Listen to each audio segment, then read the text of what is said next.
नमस्कार दोस्तों, स्वागत है आपका स्टडी पाठशाला में। आज हम डिस्कस करेंगे यूपीएससी पीवाईक्यू 2019 के क्वेश्चंस को। जीएस पेपर 3 के इकोनॉमी पार्ट का हम डिस्कस कर रहे हैं। तो आज का जो क्वेश्चन है वो है, it is argued that the strategy of inclusive growth is intended to meet the objective of inclusiveness and sustainability together. Comment करना है ऑन दिस स्टेटमेंट और 250 वर्ड्स के अंदर लिखना है और 15 मार्क्स का ये क्वेश्चन है आपका। तो इस क्वेश्चन को कैसे लिखेंगे? सबसे पहले इंट्रोडक्टरी पार्ट में आपको वही इंक्लूसिवनेस के बारे में, इंक्लूसिव ग्रोथ के बारे में बताना है। डेफिनेशन हो सकती है वो आपकी किसी ऑर्गेनाइजेशन या किसी इंटरनेशनल ऑर्गेनाइजेशन की डेफिनेशन हो सकती है, उसको आप हाईलाइट करते हुए इसमें इसकी डेफिनेशन बता देंगे। देन आपको ऑब्जेक्टिव बताने हैं बॉडी पार्ट में इंक्लूसिव और सस्टेनेबिलिटी ग्रोथ के बारे में। ठीक है, इसके बाद आपको कमेंट करना है लास्ट में, जो आपको कंक्लूड करना है कि नीड ऑफ इंक्लूसिवनेस और सस्टेनेबिलिटी को फोकस करते हुए हमारा मेन फोकस क्या रहेगा? Sustainable growth. इस तरीके से क्वेश्चन को सोल्व करेंगे या आप अटैम्प्ट करेंगे। सबसे पहले डेफिनेशन में आपको क्या करना है, मैंने बताया था ना कि एक ऑर्गेनाइजेशन, इंटरनेशनल ऑर्गेनाइजेशन की एक डेफिनेशन लिख सकते हैं, बट आपको पता होना चाहिए इंक्लूसिव ग्रोथ होती क्या है। तो इस तरीके से इंक्लूसिव ग्रोथ क्या है? इकोनॉमिकल ग्रोथ है जो फेयरली डिस्ट्रीब्यूट किया जाए अक्रॉस द सोसाइटी। ठीक है, सोसाइटी में इक्वली इक्वली डिस्ट्रीब्यूट नहीं, फेयरली डिस्ट्रीब्यूट होना चाहिए। ठीक है, और इंक्लूसिव रहेगा और अपॉर्चुनिटी सबको प्रोवाइड करनी चाहिए, क्रिएट्स अपॉर्चुनिटी फॉर ऑल। ये आपका डेफिनेशन का पार्ट हो गया। अब ट्रायड बताया गया है किसका? इंक्लूसिव ग्रोथ का, इंक्लूसिवनेस का और सस्टेनेबिलिटी का। बट आपको इंक्लूसिवनेस की डेफिनेशन के बारे में बताना है और आपके सस्टेनेबिलिटी की डेफिनेशन के बारे में बताना है। इंक्लूसिवनेस का मतलब क्या है कि ये एक ऐसा कंसेप्ट है जो इक्विटी प्रोवाइड करता है, number one cheese. Equality of opportunity provide करता है, नंबर टू। देन प्रोटेक्ट करता है in the market and employment transitions को। देयर फॉर एसेंशियल इंग्रेडिएंट है ये ग्रोथ के लिए, इंक्लूसिव ग्रोथ के लिए। देन सस्टेनेबिलिटी में आपको क्या फोकस करना है कि सस्टेनेबिलिटी फोकस करता है long term inclusive social economic और आपके इकोलॉजिकल ग्रोथ को, कि सस्टेनेबल डेवलपमेंट होना चाहिए, इन्वायरमेंटल डिग्रेडेशन नहीं होना चाहिए। ठीक है, इस तरीके से क्वेश्चन को अटैम्प्ट करेंगे। देन आपको बताना है अब inclusive growth realise inclusiveness and sustainability, उस कंसेप्ट के बारे में, उन ऑब्जेक्टिव्स के बारे में डिस्कस करेंगे। Number one, reduce poverty. अब ग्रोथ अगर इंक्लूसिव है, प्रो पुअर है, तो इनकम ऑफ पुअर क्या करेगी? बढ़ेगी ऑब्वियसली। ठीक है, ये पॉइंट आपको हाईलाइट करना है। तो इनक्वालिटी डिक्लाइन होगी, इनक्वालिटी क्या होगी? डिक्लाइन होगी। ठीक है, तो फोकस किया जाए इनक्वालिटी पे और इंक्लूसिव ग्रोथ पे, जो इसका एक ऑप्टिमल आउटपुट निकल के आएगा फॉर ऑल हाउस होल्ड्स के। इस तरीके से आप इसको लिखेंगे। देन डिस्ट्रीब्यूशन ऑफ वेल्थ, आपने देखा होगा कि डिस्ट्रीब्यूशन ऑफ वेल्थ क्रिएट करेगा डिमांड इन इकोनॉमी। डिमांड कैसे? क्योंकि आपने डिस्ट्रीब्यूट कर दिया गया है इकोनॉमी को। अब हर एरिए से, हर हाउस होल्ड से डिमांड आ रही है। ठीक है, डिमांड बढ़ रही है, डिस्ट्रीब्यूशन ऑफ वेल्थ हो गया है, तो हेल्प करेगा डोमेस्टिक डिमांड। डोमेस्टिक डिमांड, अगर मैं डोमेस्टिक वर्ड बोल रहा हूँ तो इसका मतलब है कंट्री, इंडिया फॉर एग्जांपल आप ले सकते हैं। इसकी इकोनॉमिक ग्रोथ होगी। ठीक है, देन आपका होगा विद स्टैंड एक्सटर्नल शॉक्स। अब जितने भी एक्सटर्नल शॉक्स आते हैं, कैसे? आपने डिमांड, अपने वेल्थ डिस्ट्रीब्यूट कर दी है, अब एक्सटर्नल शॉक्स कैसे हो सकते हैं? आपका कोविड का एग्जांपल ले लीजिए, इंटरनेशनल आप मतलब क्राइसिस ले लीजिए, कोई भी आपका ग्लोबल इकोनॉमिक क्राइसिस हो गया। ये सारी चीज़ों में क्या रहेगा आपका? विद स्टैंडिंग, जितने भी एक्सटर्नल आपके एक्सटर्नल शॉक्स हैं उनसे बचा देगा, क्योंकि economy, internal economy, domestic economy हमारी स्ट्रॉन्ग हो चुकी है, स्ट्रेंथन हो चुकी है। ठीक है, तो ग्रोथ क्या रहेगी? सस्टेनेबल रहेगी इन ए लॉन्ग रन। ठीक है, नेक्स्ट आपका रिड्यूस करेगा वल्नरेबिलिटी। कैसे? इंक्लूसिव ग्रोथ हेल्प करता है रिड्यूस वल्नरेबिलिटी में, ताकि all type from the disasters आ जाए। ठीक है, और जैसे फ्यूचर के लिए हम रेडी रहें। ठीक है, इस तरीके से करेंगे। देन आपका रहेगा आपका improve quality of life. Obviously better income condition हो जाएगी सबकी, तो इनकम डिस्ट्रीब्यूशन अच्छे से होगा, जो लीड करेगा आपका शिफ्ट टू क्लीन एनर्जी, और आपकी क्लीन एनर्जी मीन्स आपको क्वालिटी ऑफ लाइफ मिल रही है। देन डेवलपमेंट मॉडल चेंजेस, जैसे प्रमोट करेगा circular economy with environmental focus, development model के साथ किया जाएगा। ठीक है, इसमें क्या रहेगा कि सस्टेनेबल जो डेवलपमेंट्स रहेंगी वो इन्वायरमेंट के साथ, इन इट्स इंक्लूसिवनेस, और आपका मिनिमम डिप्लीशन होगा रिसोर्सेज का, और सर्कुलर इकोनॉमी में काम होता रहेगा, रीयूज़, रिड्यूस और रिसाइकल। राइट, देन आ जाता है आपका रिजॉल्विंग इसमें क्या है, एड्रेस स्ट्रक्चरल इश्यूज़, जितने भी स्ट्रक्चरल फंडामेंटल इश्यूज़ हैं इंक्लूसिव ग्रोथ को लेके उनको रिजोल्व किया जाएगा। जैसे फॉर एग्जांपल आपका वुमेन एम्पावरमेंट इनिशिएटिव हो गया, लाइक आपका self help groups will bring changes, क्योंकि पार्टिसिपेशन ऑफ वुमेन हो रहा है इसमें, ठीक है, और इकोनॉमी एक्टिविटीज़ बढ़ रही हैं इसकी, तो ताकि फ्यूचर लीड्स हो रही हैं और सस्टेनेबिलिटी और इंक्लूजननेस पे काम हो रहा है, right.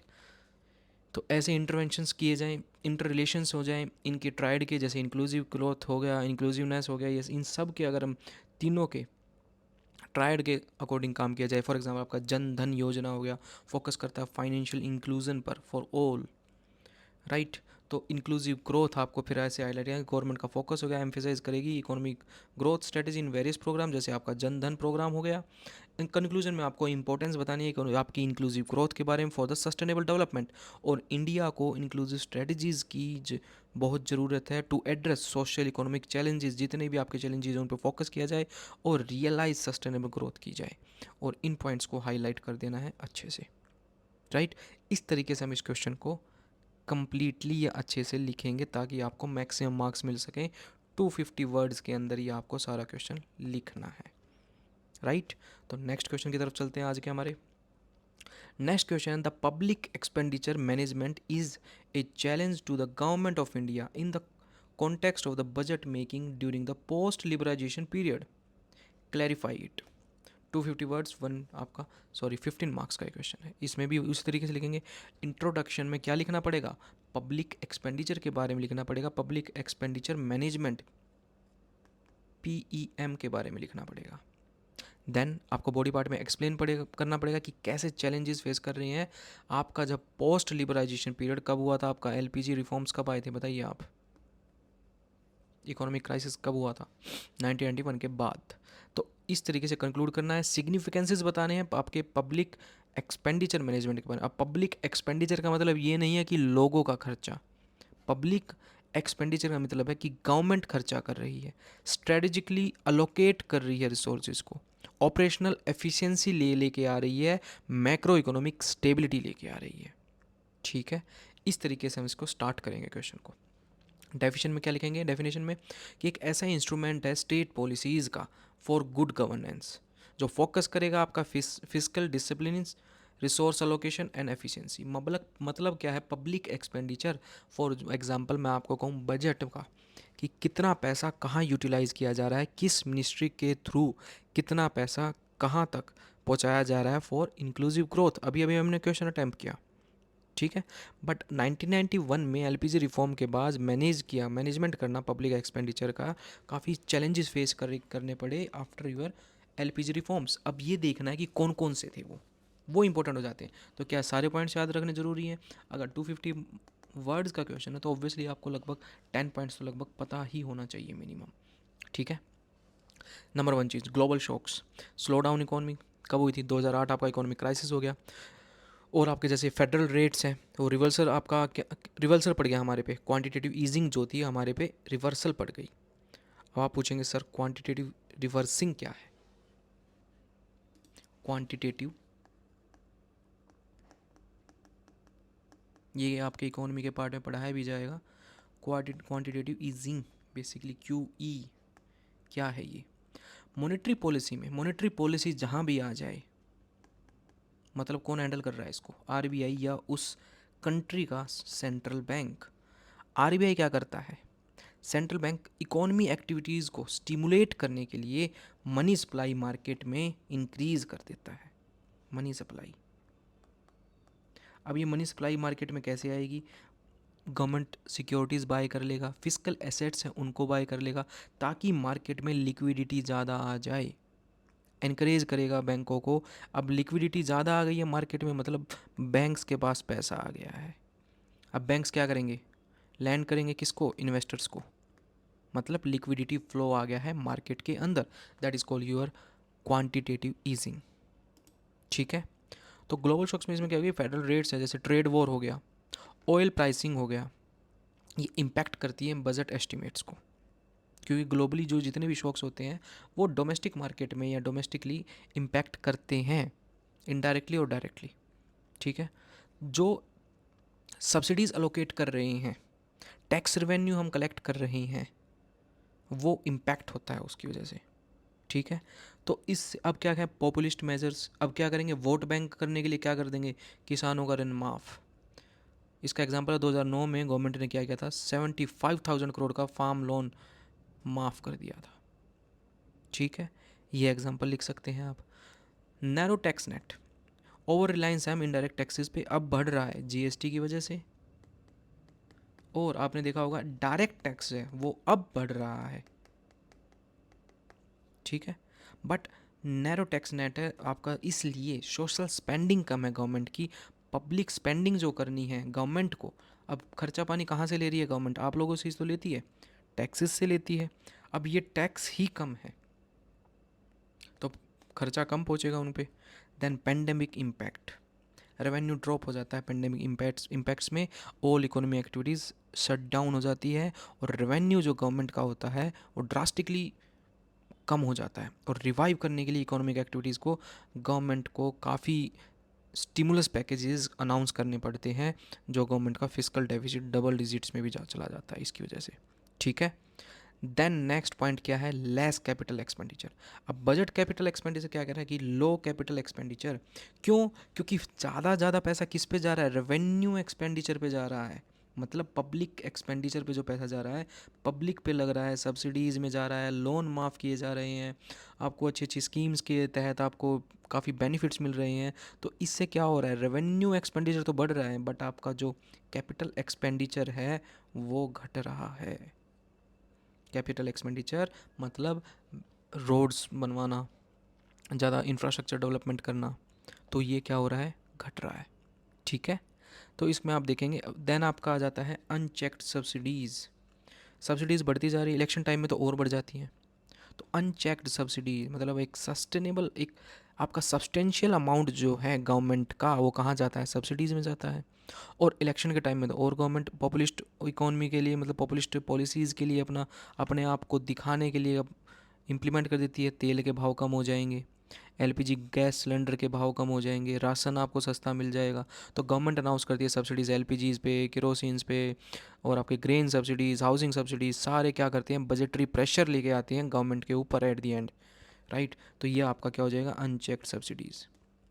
Uncertain estimates, inaccurate budget estimate hamper करता है आपका पब्लिक एक्सपेंडिचर मैनेजमेंट को, ठीक है। अनसर्टेन एस्टिमेट्स हो गया आपका। देन आपका आ जाता है इंश्योर, क्या करते हैं, equality, equitable development. Regional imbalance है डेवलपमेंट में, आप देखेंगे नॉर्थ ईस्ट, आपका Jammu Kashmir, south, eastern part, western part, सब में अनइक्वली डिस्ट्रीब्यूट है, मतलब रीजनल इम्बैलेंस है डेवलपमेंट को देखते हुए। आप देखेंगे बजट में भी देखेंगे कि एक, for example BJP government Gujarat में है, राइट। और मैं इसी का एग्जांपल लेता हूँ हरियाणा में, मान लीजिए अभी तो बीजेपी ही है, मान लीजिए अगर कांग्रेस है फॉर एग्जांपल, तो बजट जो जाएगा ज़्यादा कौन से स्टेट को दिया जाएगा, आप खुद ही आप गैस कर लीजिए। तो that is called your regional imbalance in development. Institutional inefficiency, poor implementation हो रहा है, जितने प्रोजेक्ट्स हैं वो रुके हुए हैं, अंडर यूटिलाइज्ड हैं, तो इंस्टीट्यूशनल इनएफिशिएंसीज लेके आ रही है। तो गवर्नमेंट मेजर्स क्या क्या कर सकती है, सबसे पहले बात FRBM act, physical responsible budget management act है ये आपका। टारगेट क्या रखा गया है इसमें, टारगेट फिजिकल आपका जो जितना भी फिजिकल डेफिसिट है उस पर टारगेट रखा गया है। फिजिकल रिस्पॉन्सिबिलिटी बजट मैनेजमेंट ये पास हुआ था 2003 में पार्लियामेंट के तहत, पार्लियामेंट में, क्या, कंट्री के फिजिकल मैनेजमेंट के लिए अचीव करने, फिजिकल स्टेबिलिटी अचीव कर सके, कि फिजिकल डेफिसिट को हम कम से कम रख सकें, that is called your FRBM act. Then आपका revenue capital classifications, more focus किया जाए कैपिटल एसेट क्रिएशन में ताकि ज़्यादा से ज़्यादा डेवलपमेंट हो सके, ठीक है। और देन नेक्स्ट आपका मॉनेटरी पॉलिसीज़, मॉनेटरी पॉलिसी में क्या रहेगा, इन्फ्लेशन टारगेटिंग किया जाए मॉनेटरी पॉलिसीज़ के थ्रू। मॉनेटरी पॉलिसी कौन हैंडल करता है, ये वर्ड आती है क्या याद आ जाना चाहिए, RBI। इन्फ्लेशन टारगेट किए जाए, प्राइस स्टेबिलिटी मेंटेन की जाए। देन आपका आता है फिजिकल फेडरलिज्म, फिजिकल फेडरलिज्म ताकि मोर टैक्स रेवेन्यू दिया जाए किसको, स्टेट्स को। डिविजिबल, आपका डिविजिबल टैक्स पूल के तहत ये हेल्प करेगा अलोकेशन ऑफ जितने भी स्केयर रिसोर्सेज हैं, नीड जिस स्टेट को जितनी है उसके तहत उनको फिजिकल प्रोवाइड किया जाए, that is called your physical federalism. Then आता है आपका मॉनेटरी सिस्टम, मतलब जैसे आपका होगा public finance management system, system like आपका पब्लिक फाइनेंस मैनेजमेंट सिस्टम, ठीक है। अचीव कराना, रैशनलाइजेशन, जितने भी रैशनलाइज किया जाए सब्सिडीज़ को, यानी जितनी सब्सिडीज़ का यूज़ ही नहीं है। आपने एलपीजी सब्सिडीज़ दे रहे हैं घर हाउस होल्ड्स को, बट जहाँ पर ज़रूरत नहीं है वहाँ क्यों दे रहे हैं? मोदी जी ने, आपने देखा होगा गवर्नमेंट ने अनाउंस भी किया था मोदी जी ने कि आप जो जो सब्सिडीज़ नहीं ले सकते, मतलब जो जो एलिजिबल अपने कैपेबल हैं एलपीजी गैस सिलेंडर लेने के, जितना रेट है उसके हिसाब से, तो क्यों सब्सिडीज़ ले रहे हो? और वैसे भी रैशनलाइज़ किया जाए सब्सिडीज़ का कि इनका प्रॉपर इम्प्लीमेंटेशन हो रहा है या नहीं, ठीक है। और टैक्स रेवेन्यू रेज़ किया जाए, टैक्स बेस बढ़ाया जाए, तो answer is your public expenditure management. तो देयरफॉर हमें आपका कंक्लूजन पार्ट में यही करना है कि प्रूडेंट मैनेजमेंट किया जाए, रैशनलाइज किया जाए सब्सिडीज़ को, फिजिकल डिसिप्लिन हो और इंक्रीज़ किया जाए टैक्स रेवेन्यू, उसके तहत हम पब्लिक एक्सपेंडिचर मैनेजमेंट को अच्छे से यूज़ कर पाएंगे। तो दैट इज़ द आंसर, जो आपको जितना भी इतना इस तरीके से, आपको इस तरीके से लिखना है इस आंसर को। पहले आपको डेफिनेशन, देन चैलेंजेस, देन आपको गवर्नमेंट मेजर्स, देन आपको कंक्लूड करते हुए बताना है। तो आपका 250 वर्ड के अंदर ये कंप्लीट हो जाएगा क्वेश्चन, राइट। चलिए अब नेक्स्ट क्वेश्चन में चलते हैं आपके। What are the reformative steps taken by the government to make the food grain distribution system more effectively? 250 words के अंदर लिखना है। तो इसके अंदर आप क्या लिखेंगे? Food grain distribution means public distribution system, PDS. तो इसमें आपको राइट करना है किसके बारे में? इंट्रोडक्शन में फूड ग्रेन डिस्ट्रीब्यूशन, ये आपके पब्लिक डिस्ट्रीब्यूशन सिस्टम के बारे में। देन डिस्कस करना है जितने भी स्टेप्स लिए गए हैं गवर्नमेंट के द्वारा to reform your food grain system के, और कंक्लूड करना है कुछ सजेशंस को हाईलाइट करते हुए, ठीक है। चलिए इस क्वेश्चन को राइट डाउन करते हैं। तो सबसे पहले आपने क्या बता रखा है इसमें कि नेशनल फूड सिक्योरिटी एक्ट जो 2013 में आया था, पब्लिक डिस्ट्रीब्यूशन सिस्टम आया था, उसके ओवरव्यू बता देता हूँ कि इसमें क्या एंटाइटल किया गया है कि right to food as a legal आपका एंटाइटलमेंट बताया गया है by providing subsidies food grain को 2/3 पॉपुलेशन को, up to your 2/3 population, essential food items goods needy को प्रोवाइड किए जाएं बिल्कुल नॉमिनल प्राइस पे। अब इसका कौन बियर करेगा? गवर्नमेंट बियर करेगी। ये सब्सिडीज ही हो गया, पिछले क्वेश्चन में लिखा ही किया ही था हमने, ठीक है। अब पब्लिक डिस्ट्रीब्यूशन सिस्टम क्या होता है? गवर्नमेंट स्पॉन्सर्ड एक तरह से चेन की, मतलब गवर्नमेंट स्पॉन्सर्ड चेन होती है, शॉप्स होती हैं हर एरिया में, ठीक है, आपके लोकल एरियाज़ में, जो कि काम करती हैं डिस्ट्रीब्यूटिंग बेसिक फूड आइटम्स और आपके जितने भी नॉन फूड कमोडिटीज़ हैं जो सोसाइटी को चीपर रेट पर प्रोवाइड किया जाता है। अब इसको कौन बियर करता है? गवर्नमेंट बियर करती है इस पैसे को, that is your by providing subsidies, ठीक है। जैसे आपका व्हीट हो गया, राइस हो गया, ठीक है, केरोसिन, शुगर, ये सारी चीज़ के जितने भी मेजर कमोडिटीज़ हैं इनको डिस्ट्रीब्यूट किया जाता है बाय पीडीएस। पीडीएस मतलब, जहाँ भी मैं पीडीएस बोलूँ मतलब आपका पब्लिक डिस्ट्रीब्यूशन सिस्टम। तो मेजर ऑब्जेक्टिव क्या है? देखो, सब्सिडाइज कंज्यूमर गुड्स, मतलब इनका जितना भी एक्सपेंडिचर है ये कम से कम, बफर स्टॉक प्रोवाइड करना फॉर फूड सिक्योरिटी, इंश्योर करना मिनिमम न्यूट्रिशंस पहुँच सकें हर आम आदमी तक, that is your inclusive growth, ठीक है। देन चैलेंजेस क्या क्या है, सबसे पहले उनको हाईलाइट करते हैं हम अपने जितने भी चैलेंजेस हैं। और इसमें ये बताया गया कि हाई बजटरी एक्सपेंडिचर जाता है फूड सब्सिडीज़ में, फिर भी इंडिया की रैंक ग्लोबल हंगर इंडेक्स में 94th है 107 कंट्रीज़ में। कहाँ, किस वजह से? इन चैलेंजेस की वजह से। अभी चैलेंजेस डिस्कस करते हैं। सबसे पहला आइडेंटिफिकेशन एरर। फॉर एग्जांपल मैं किसी आपके गांव का ही एग्जांपल लेता हूँ, जो अमीर लोग हैं, जो कैपेबल हैं फूड आइटम्स या जितनी भी कमोडिटीज़ हैं नॉन फूड आइटम्स की, वो बाय करने के, वो भी अपना कार्ड बनवा लेते हैं, तो इनकरेक्टली बेनिफिशियरी लिस्ट बन गई है। तो इससे जिनको रियल में बेनिफिट होना चाहिए, अब ये लोग बड़े भी हैं, अब ये क्या भी करेंगे, अब आइडेंटिफाई क्या कर रहे हैं? अभी फॉर एग्जांपल सरपंच के जानकार हैं 3-4, ठीक है, इन्होंने ये बढ़िया अपना काम भी चल रहा है इनका, बढ़िया इनकी खेती चल रही है, सब कुछ है, बट इन्होंने भी अपने थ्रू अपने कार्ड बनवा लिए, ठीक है। अब ये कैपेबल भी हैं, बट ये आगे लाइन में भी लग रहे हैं। अब फॉर एग्ज़ाम्पल मैं कहता हूँ कि किसी भी गांव में 100 लोगों का या 100 घरों का राशन पहुँच चुका है इस दुकान पे, पीडीएस की जो दुकान है इस पर, शॉप पर, ठीक है, बाय द गवर्नमेंट। ठीक है। अब क्या करेंगे, जो जितने भी ये 100 घर हैं, 100 घरों का राशन पहुंच चुका है। अब क्या करेंगे, जो ऑलरेडी सरपंच के खास हैं, 10 बंदे लगा लो आप, 10 लोग खास हैं। अब ये सबसे पहले आगे लाइन में होंगे, क्यों होंगे, क्योंकि ये खास है सरपंच साहब के। तो रियल में जिनको चाहिए, अब वो तो पीछे 10 रह गई ना। अब फॉर एग्जांपल मैं कहूँ 150 घरों में ये राशन जाना है, बट 50 लोग तो फिर भी रह गए। तो रियली जिसका आइडेंटिफाई, जो बेनिफिशियरी के लिए जो रियल में जिसको ज़रूरत है, वो नहीं पहुंच पाती है। Leakage in delivery, diversion during the transportations, समझ गए होंगे आप इस पॉइंट को। ठीक है। देन आता है आपको financial inefficiency, high subsidies cost लगती है गवर्नमेंट की 6 टाइम सेल परचेज का। फॉर एग्जांपल मैं यही कहूँ कि 36 रुपये का है, तो वही वाली बात है, 6 रुपये में आपको पहुँच रहा है। तो ये कौन बियर कर रहा है, गवर्नमेंट बियर कर रही है। तो फिजिकल डेफिसिट बढ़ रहा है गवर्नमेंट का। ठीक है। इनएडिक्वेट स्टोरेज, तो इसकी वजह से काफ़ी लीकेज आ रही है, स्पॉइलेज हो रही है। ठीक है। क्योंकि फूड ग्रेन ख़राब भी हो रहा है, ये आपने देखा भी होगा, काफ़ी फूड ग्रेन ख़राब भी होता है क्योंकि कोल्ड स्टोरेज फैसिलिटीज़ नहीं है और आपकी स्टोरेज फैसिलिटीज़ नहीं है। स्टेप्स क्या लिए जाए गवर्नमेंट से, सबसे पहली चीज़ नंबर 1, रीवैम्प्ड किया जाए प्रोक्योरमेंट का, फोकस किया जाए जैसे ईस्टर्न स्टेट्स में ज़रूरत है, और जहाँ जहाँ जिन जिन गाँवों में रियल में लोगों की ज़रूरत है, थोड़ा सर्वे किया जाए। सर्वे के तहत देखा जाए किसके पास कितना क्या है, उसके तहत जो रियल में 100 लोग या 100 घर एलिजिबल हैं उनको ही ये पहुँचाया जाए। कंप्यूटराइजेशन हो ताकि डाइवर्जन प्रिवेंट किया जा सके। रिकमेंड किया था किसने, वादवा कमेटी ने। आपको ये याद रहे तो बहुत बेनिफिशियल रहेगा, आपको आधा मार्क्स तो यही मिल जाएगा। तो वादवा कमेटी के तहत आपको कंप्यूटराइजेशन हो गया। यूनिवर्सल किया जाए पीडीएस मॉडल को, मतलब जितना भी एक्सक्लूशन एरर है, ठीक है, जैसे तमिलनाडु ने इम्प्लीमेंट किया आपका यूनिवर्सल पीडीएस सिस्टम, ताकि एवरी हाउस होल्ड को ही दिया गया एंटाइटल सब्सिडीज़ फूड। तो ये पंगा ही खत्म।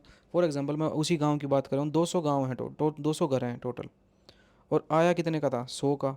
अब 200 को ही एलिजिबल कर दिया तमिलनाडु गवर्नमेंट ने। ठीक है। तो इसमें एरर ही नहीं आएगा, बात ही ख़त्म।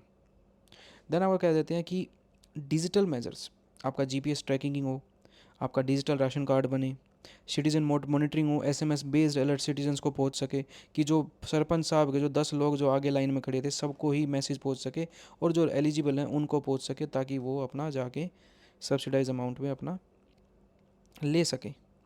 ठीक है। देन ग्रीवियंस रिड्रेसल होना चाहिए, विजिलेंस कमेटीज़ होनी चाहिए at all level. Shankar Kumar committee क्या कहती है कि प्राइवेटाइजेशन किया जाए, कैश ट्रांसफ़र किया जाए, रिकमेंडेशन, तो ये बेटर ऑप्शन रहेगा। ये भी आप हाईलाइट कर सकते हैं कि डायरेक्ट बेनिफिट ट्रांसफ़र जो हमारा अभी चल भी रहा है, ठीक है, इस तरीके से किया जा सकता है। प्राइवेटाइजेशन भी किया जाता है, आउटसोर्स भी किया जा सकता है, और डायरेक्ट कैश बेनिफिट्स भी पहुंचा दीजिए। कि भाई फॉर एग्जांपल मैं वही कहीं गवर्नमेंट कितना का था, 36 रुपये का फॉर एग्जांपल आपका पर केजी पड़ रहा है, और आप 6 रुपये का पहुंचा रहे हो, तो 36 ही आप दे दीजिए ना, क्योंकि आपका ट्रांसपोर्टेशन कॉस्ट घटेगी इससे, स्टोरेज का जो फैसिलिटीज़ होगा वो भी घट जाएगा। गवर्नमेंट को तो 36 ही देने हैं, तो क्यों ना 36 ही जो गरीब घर के में उस हाउस होल्ड को चाहिए वो जाके किसी भी शॉप से ले लेगा, पंगा ही ख़त्म, है ना। इस तरीके से भी किया जा सकता है। वेब पोर्टल और पब्लिक ग्रीवेंस के लिए हैंडलिंग के लिए एक वेब पोर्टल बनाया जाए, डायरेक्ट बेनिफिट ट्रांसफ़र प्रोवाइड किया जाए, ये भी हाईलाइट कर दिया गया। पायलट प्रोजेक्ट भी स्टार्ट किया था, अब ये हाईली चल भी रहा है। इंप्रूव किया जाए आपका स्टोरेज को, पब्लिक प्राइवेट पार्टनरशिप मॉडल के थ्रू तहत गोडाउंस बनाया जाए, कंस्ट्रक्शन बनाई जाए। तो वे फॉरवर्ड में आप यही लिखेंगे, मिनिमाइज जितना भी ये एक्सक्लूशन एरर हैं, जैसे आपका टेम्प्रेरी राशन कार्ड्स के थ्रू जितने भी ड्यूरिंग द क्राइसिस में जो बने थे, उनके तहत एलिमिनेट किया जाए एक्सक्लूशन एरर्स को। राइट। देन आपका एंगेज किया जाए प्राइवेट सेक्टर्स को, ताकि हेल्प करे वो मॉडर्नाइजेशन में, ताकि कोल्ड स्टोरेज हो गया और आपकी गोडाउन का हो गया, और पीपीपी मॉडल भी काफ़ी हेल्पफुल रहने वाला है, और डिलीवरी हेल्प करने वाला है। इंक्रीज द लास्ट माइल, जो कनेक्टिविटी के तहत जो लास्ट माइल में डिलीवरी करनी है वहाँ तक पहुँच सके। कंक्लूजन में आपको करना है इसका इफेक्टिव इम्प्लीमेंटेशन हो, ताकि फूड आपकी सिक्योरिटी जो लोगों तक पहुंच सके, और आपकी एड पहुंच सके, और अचीव किया जा सके जीरो हंगर। इसमें आप सस्टेनेबल एसडीजी गोल भी लिख सकते हैं। सस्टेनेबल डेवलपमेंट गोल कौन सा था आपका, गोल नंबर 7, इसको भी हाईलाइट कर सकते हैं। तो आपको सस्टेनेबल डेवलपमेंट गोल्स के बारे में पता होना चाहिए। इसके तहत क्या टारगेट है, जीरो हंगर। और कॉम्पिटिटिव फेडरलिज्म अडॉप्ट किया जाए, बेस्ट प्रैक्टिस रहेगी कॉम्पिटिटिव फेडरलिज्म, ताकि हर स्टेट में कंपटीशन हो, प्रमोट हो, ठीक है, बेस्ट प्रैक्टिसेस हों, ठीक है। इसके तहत फूड इकोनॉमी आगे बढ़ेगी, और जितनी भी इंक्लूसिव ग्रोथ होगी वो हो पाएगी, और at the and economical growth अपनी इंडिया की हो जाएगी। तो दैट इज़ योर क्वेश्चन। और आपके 3 क्वेश्चन कंप्लीट कराए हैं। कल आपके 2020 के क्वेश्चन स्टार्ट करेंगे। आई होप आपको ये तीनों क्वेश्चन बहुत अच्छे से समझ में आए होंगे। इनको अटैम्प्ट कीजिए अच्छे से और इनको राइट डाउन करके देखिए, ताकि आपको समझ आए कि कहाँ कमियाँ हैं और कहाँ हम अच्छे से अपने आप को इम्प्रूव कर सकते हैं। Thank you and have a nice day. जय हिंद।